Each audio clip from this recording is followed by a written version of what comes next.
It's the 20th of August, 2016, and I'm getting my morning started. That way I'll be ready for today. Just getting my usual stuff in line that I usually do every morning, and then I'll be ready to start the life plan. Exciting. Honestly, I'm kinda nervous about this, but at the same time, it's important and something I need to do.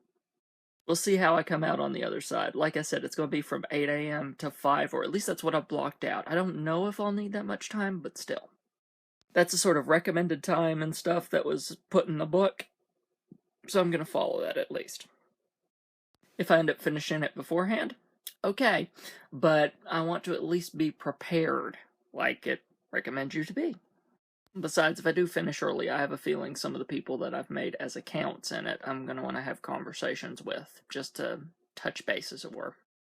And then around 6 today, I've scheduled with Donovan to play the next wing of Karazhan. Looking forward to that, too. Should be fun. Speaking of which, the prologue of One Night in Karazhan that I played with him will be up in seconds. Once it's done processing, anyway. People that have put stuff on YouTube know how that works. Right now it's at 95%, so we'll see when it happens. But anyway, I'm going to continue my morning process, get everything ready, and I'll see you guys on the other side. Oh, and yes, the reason why I'm in the dark. I think I mentioned that blew yesterday. I don't have a light bulb. I'm going to have to borrow one. Got my laptop, getting ready to head down to the studio, because they recommend you do it in a place where you're normally creative, so where else? And I got my snacks, which in this case is Cheez-Its. So, if I need to snack in the middle of it, that won't distract me. And this. I'll bring this along, because then I won't have to refill it a lot. In theory. Considering during a 3-hour conversation last night, I ended up filling this thing up twice. I'm not sure how much that's going to pan out. I'm also going to leave the iPad here instead of taking it with me, because that's just going to be a distraction and it's not really going to be useful for what I'm up to. I will, of course, be taking breaks for things like breakfast, stuff like that, meals, all that, but consider it like a work day, so to speak. And after attempting to explain this to someone this morning, I realized that, yeah, it's not as clear for everybody, right? So if anybody wants me to try to explain it, then by all means just get in touch with me. Doing it over Snapchat, probably not the best way, though. I mean, contacting me over Snapchat, yes, but I don't think you want me to send you a flurry of snaps trying to explain something. That just wouldn't be fun for either of us. Because not everybody is in this productivity, do a bunch of stuff way of thing. I get that. I really do. Plus, some people just organize a completely different way. So, that's another way that they can go, I don't get this.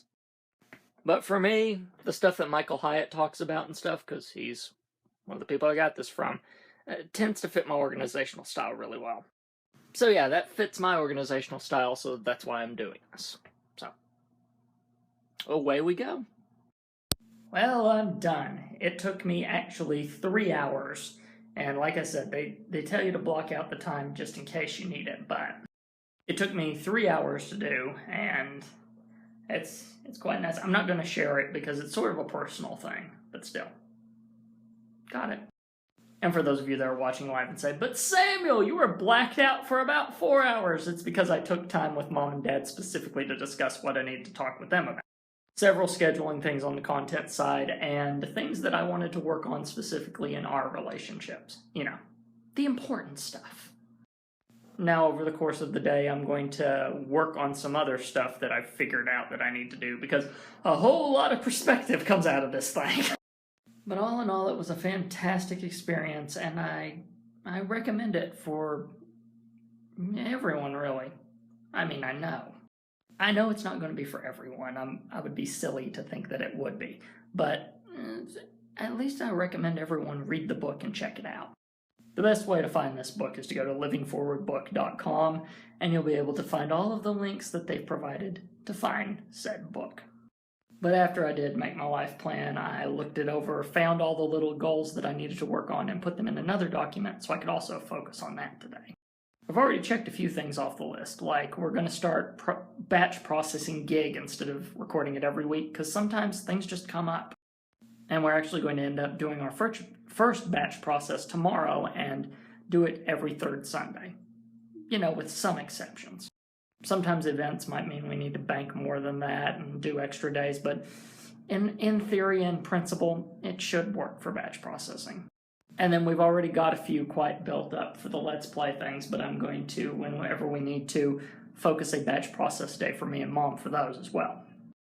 And then some of the things that I got out of it were strictly personal things, like I need to relax sometimes. Sometimes I just don't let myself do that.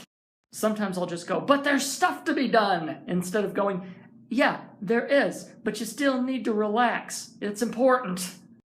So yeah, huge, big explosion of perspective. The thing's already doing what it's supposed to do. It gives me focus, so I can start making things work. And I don't have anything scheduled until around 6 today, when me and Donovan are going to record the next wing of One Night in Karazhan. So, free time. Mostly that free time will be used to figure out the rest of this stuff, but like I said, I'm already in the process of that, so good stuff's happening. That incredulously annoying moment when you walk outside and realize you forgot your umbrella. And this. Ugh. Well, I'll make a run for it, I suppose. How could this possibly go wrong? Just got done playing the second wing of One Night in Karazhan with Donovan. Oh, it was so epic. I'm loving this adventure. I'm loving it because all of these characters are completely new to me because I never played World of Warcraft, and Donovan's loving it because he's seeing all this stuff that he's played get interpreted. Mind you, there was an Illidan joke in there that I laughed my head off at because I got it thanks to Heroes of the Storm, but, you know, otherwise.